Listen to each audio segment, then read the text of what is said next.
Putin is preparing to invade the Baltic states. Russia has already lost 1.5 million people in the war. Shocking data from the President of the United States.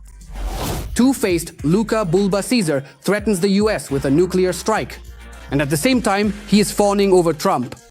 Kadyrov's right-hand man, Apti Alaudinov, has written a book of heroic deeds.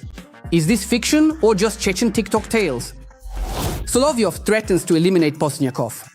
The latter responds more elegantly, landing a low blow below the belt in a rather sensitive spot. Italy's leader Giorgia Meloni threatens the head of Turkey, Recep Erdogan. Philip Kirkorov is being sued, with millions in public apologies being demanded.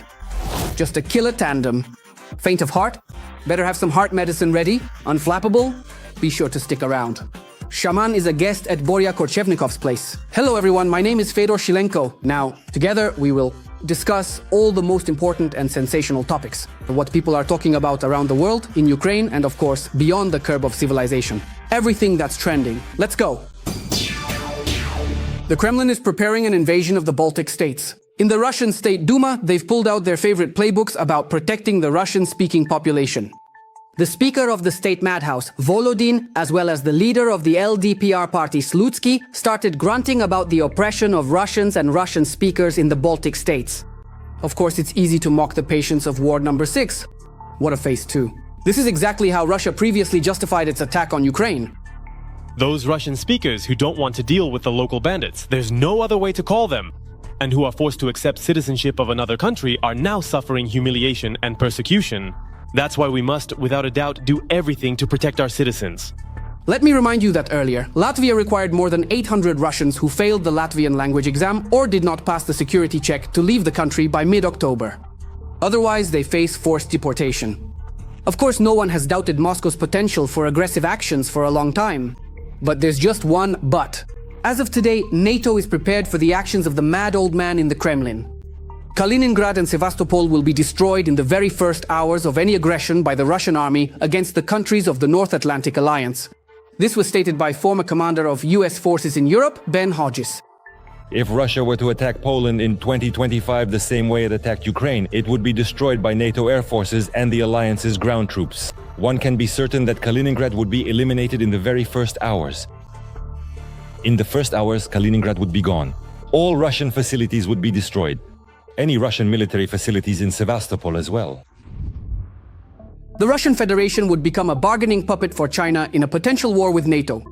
NATO Secretary General Mark Rutte stated that in the event of a Chinese attack on Taiwan, in order to distract the West, Xi Jinping, the master, could force his servant Putin to attack.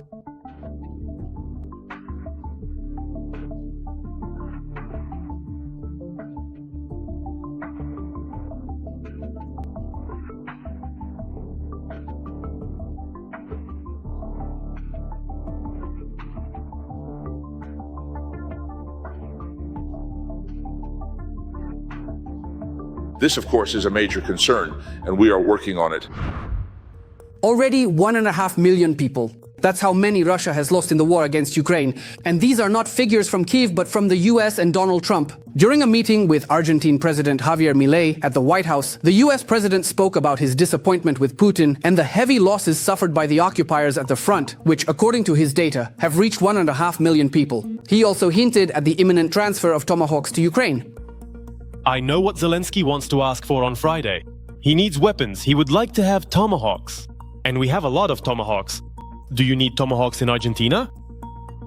Separately, Trump commented on the Russian economy and the gasoline shortage, which is spreading more and more widely across the territory of the Russian Federation. You know, they have long lines for gasoline now in Russia. Long lines. Who would have thought this could happen? And now suddenly their economy is starting to collapse. And I wish them well. I had a good relationship with Putin, but he just doesn't want to end this war. And I have to give credit where it's due. Who would have thought that Ukraine could fight Russia for 4 years and basically stop them? Lukashenko threatens Trump with a nuclear strike. In response to the US president's statement about possible deliveries of American Tomahawk missiles, Bulba Caesar started threatening Washington with nuclear war. My last meeting with the president of Russia actually shows that the Russian leadership are focused on establishing peace.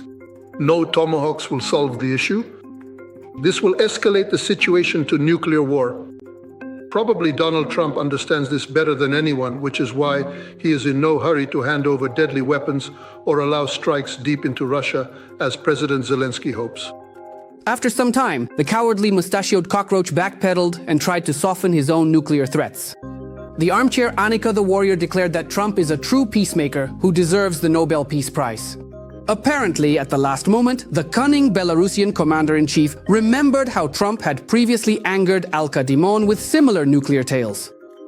In light of the extremely provocative statements by former Russian President Dmitry Medvedev, who now serves as deputy chairman of the Security Council of the Russian Federation, I gave the order to deploy 2 nuclear submarines in the appropriate regions, in case these reckless and inflammatory statements turn out to be more than just words. And what do you think? Will Trump supply Tomahawks to Ukraine? And at the same time, will he put the out-of-control Putin servant Lukashenko in his place? Share your thoughts in the comments, leave a like, and be sure to let us know where you're watching from. And do many of your fellow citizens support the Ukrainian people in their fight against the Russian occupiers? This is very important to us. You can never have too much fuel shortage. While the White House discusses lines at Russian gas stations and gasoline ration cards, Ukraine is launching new sanction packages against the Russian oil industry. Last night and this morning, drones attacked 2 more oil refineries in Russia. The first package hit the oil refinery in the Krasnoarmaysky district of Volgograd.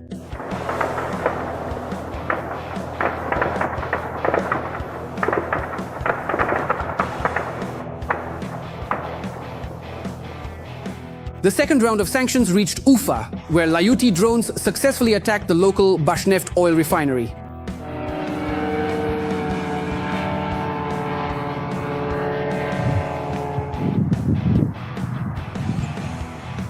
The Ukrainian General Staff also confirmed a repeated strike on the Feodosia oil terminal.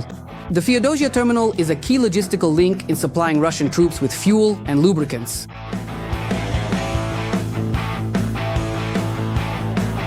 And it wasn't just oil refineries. Overnight, Ukrainian forces also successfully targeted a radar system in occupied Crimea, a drone command post in Oleshki in the Kherson region, and an ammunition depot near Makivka. Akhmat weakness never ceases to amaze. Kadyrov's right-hand man, the commander of the TikTok troops, Apti Alaudinov, presented his army of bloggers with an ideological book he authored himself. Yesterday, we presented a comprehensive book that, in its very essence, is quite probably, in actual fact, a significant document that clearly lays out the fundamental ideological foundation. We are the army of Jesus.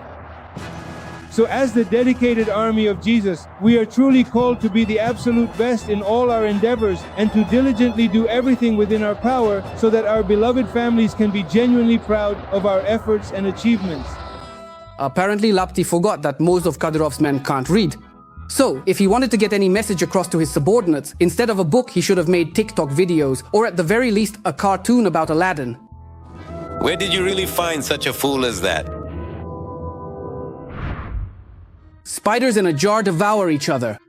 A popular Zit supporter against a Putin propagandist. Solovyov threatens to eliminate Pozdnyakov. The latter puts the propaganda field marshal in his place. Recently, there was an online vote in Russia for the symbol of the new 500 ruble bill. One of the nominees was an image of the pretentious residential complex Grozny City in Chechnya. The dying Ramzan decided to leave a legacy and tried to bribe Russians by raffling off 10 new iPhones if they supported Grozny. Zab blogger Vladislav Pozdnyakov publicly and harshly spoke out against Ramzan.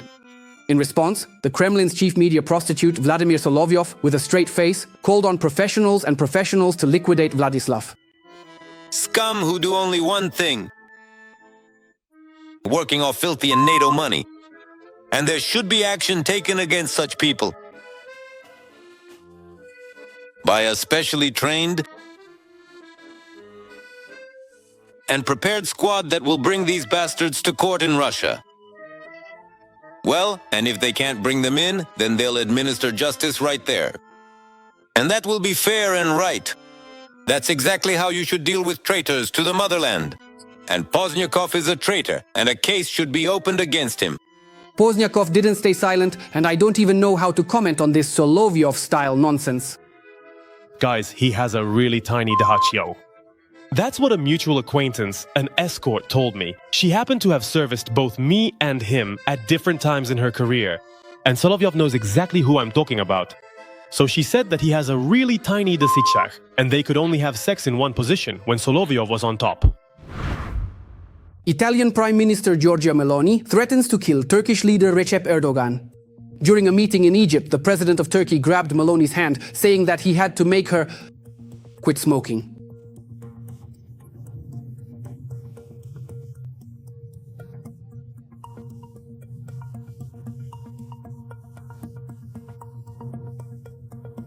Thank you so much.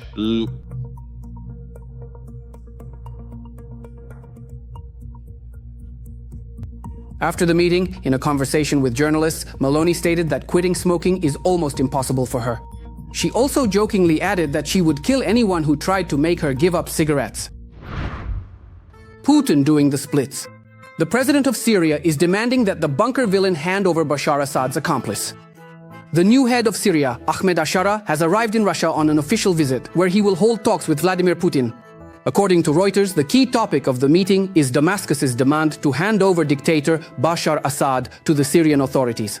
Ashara, who came to power after the fall of Assad's regime, is seeking his extradition to stand trial for war crimes. An interesting point, isn't it? One war criminal is being asked to hand over another war criminal. Putin is in an extremely difficult situation. On one hand, there are Russian bases in Syria, on the other, a former but loyal puppet. If Piña does end up handing over Assad, he will set a precedent, and all his accomplices will understand. The bunker dweller doesn't abandon his own, he betrays them. Smart thoughts chased after him, but they never caught up with him. A Yakut official distinguished himself with a brilliant conclusion. The head of the Yakut Public Chamber and former Deputy Minister for Youth Policy and Sports of Yakutia, Matvey Litkin, stated, and please don't laugh, that the West, through Crocodile Gina and the wolf from Nu Pogodi, is promoting smoking among Russians in order to seize Russia's natural resources. I've noticed that the wolf in Nu Pogodi smokes, but in reality, he doesn't smoke. The wolf never smoked. Take Crocodile Gina, for example. Why does he have this pipe, a smoking pipe, right? All of this is subconscious programming of our population. Apparently, the collective West can't sleep at night, wanting to seize Russia's natural resources. Every voice matters. Join our community, support independent journalism, and help us bring you the truth from Ukraine. Become a member of Ukraine Today. Join us now. Well, you know, not bad. In his 60s, a Russian bureaucrat has come to realize that, as it turns out, wolves don't actually smoke. Give it a couple more decades, and maybe he'll have the revelation that Nu Pogodi and Crocodile Gina aren't American Disney characters, but Soviet ones. A real fairy tale character. Why did they even let him out of the hospital? Philip Kirkorov is being sued. The prima donna pushed a security guard, and the latter decided to hold Filia accountable. This misunderstanding happened at the concert of the traitor Ani Lorak. The cunning security guard, Alexander Korotkov, is demanding quite a bit from Kirkorov. 1 million rubles in compensation and a public apology. According to him, the singer pushed him in the back when he didn't let the star backstage and asked him to wait. Korotkov claims he suffered moral and physical distress from the touch of the king of pop. Finally, just a killer tandem. Those with weak nerves are better off not watching. Shaman is a guest at Borya Korchovnikov's place. Are you still watching? Be careful. Your screens might start to weep right now. And not just that. With blood. The singer Sputnikist handed the Blessed Boriska an icon from Ekaterina Mizulina. And he broke into a wide smile and declared that Mizulina is not just a terror of the internet, but practically the world's first internet exorcist, casting the devil out of the Russian web. By the way, best regards from Ekaterina. A little gift. From her to you. It's an icon. What's this? It's from Katerina. Thank you. It's Archangel Michael. He is our protector, a true warrior. I just wanted to say, you didn't let me, that you and Katya are also warriors, each on your own front. Katya is fighting to make our internet cleaner. It's really a battle with the devil, exactly the kind of battle that Archangel Michael led. You have your own front too. And of course, I think Archangel Michael, you gave him to me, but I want him to help and protect you as well, and your family in the future.